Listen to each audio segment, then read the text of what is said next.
Hi, I'm Kaylee, and this is my Victober Wrap Up.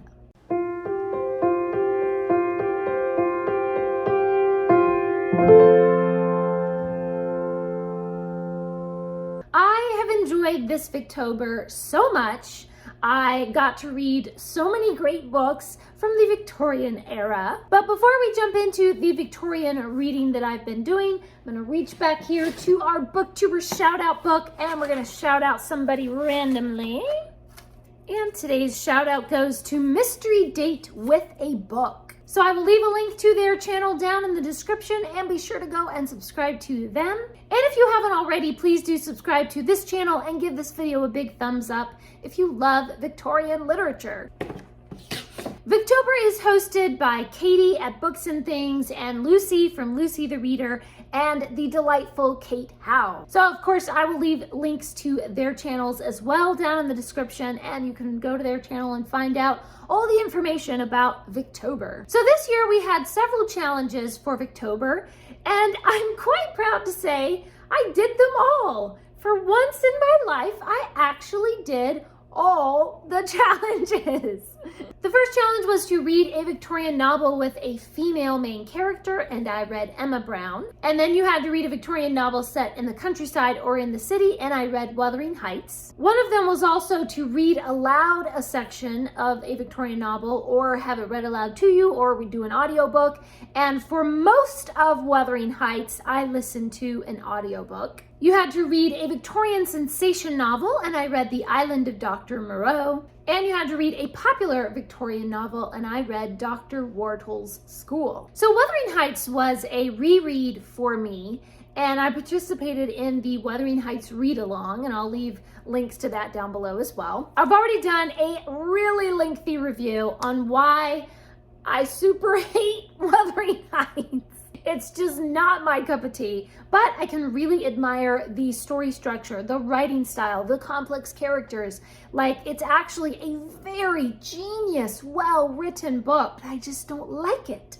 I did not enjoy reading it, unfortunately. So to hear all my in-depth thoughts, you can, of course, go over to my Goodreads or go watch the video all about Wuthering Heights. And I read Dr. Wardles School by Anthony Trollope. Anthony Trollope is becoming one of my favorite Victorian authors. And so I had really high hopes for Dr. Wardles School, and I was not disappointed. I've also done a separate video review of this one, and I just loved it so much. It was such an exciting and fun story. It was just so interesting. I love the writing style and the characters, and everything was so fantastic about this book. So if you want to hear more about Dr. Wardles School, go ahead and go over again to my Goodreads for the full review, or you can watch the video about Dr. Wardles School. And I read The Island of Dr Moreau by H.G. Wells. And same thing with this one, I will leave a link to the video review of this one. I wasn't quite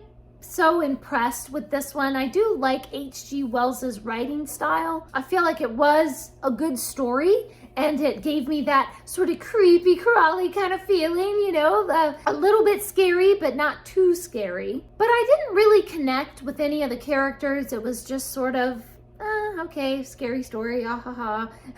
I'm a very character-driven reader. This was a very plot-driven book. And also I feel like because in popular culture, we sort of already know what Island of Dr. Moreau is about.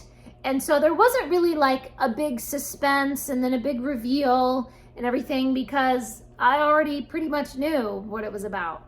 So not my super favorite, but still well worth the read, and an enjoyable read. It was fine. And then I read Emma Brown. The first 20 pages were written by Charlotte Bronte, but she passed away before she could finish it. And the rest of it was finished by Claire Boylan. I had some pretty high expectations of this book, that a modern author would be able to imitate Charlotte Bronte's style, and I was very disappointed. I was really not impressed at all. This is about a child who is mysteriously left at a boarding school. She has no memory of her past, and she is enrolled under a false name. And Mr. Ellen takes it upon himself to find out about her history. and he hopes to restore her to her family. I tried to give this book a chance, but it just did not live up to that Bronte legacy. I don't think anything about this reflects Charlotte Bronte's writing style. The tone definitely feels much more modern. The story structure is not her style. The characters are not at all like Bronte characters. And the subject material took a very dark turn that I have never seen in a Bronte novel. And there are trigger warnings there for sexual slavery and sexual violence, and it was just really, really dark. Even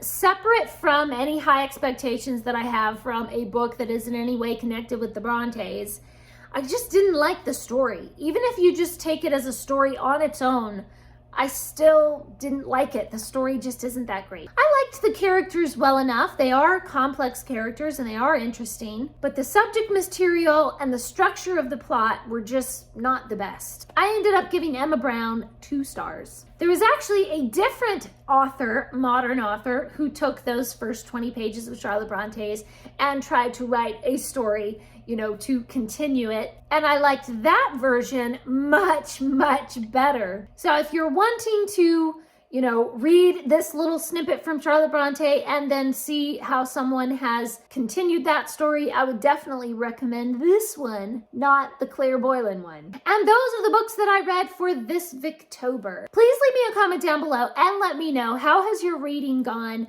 for the Victober Readathon? And what fantastic Victorian literature have you been reading? Thanks for watching. Please subscribe, and remember, the right book in the right hands at the right time can change the world.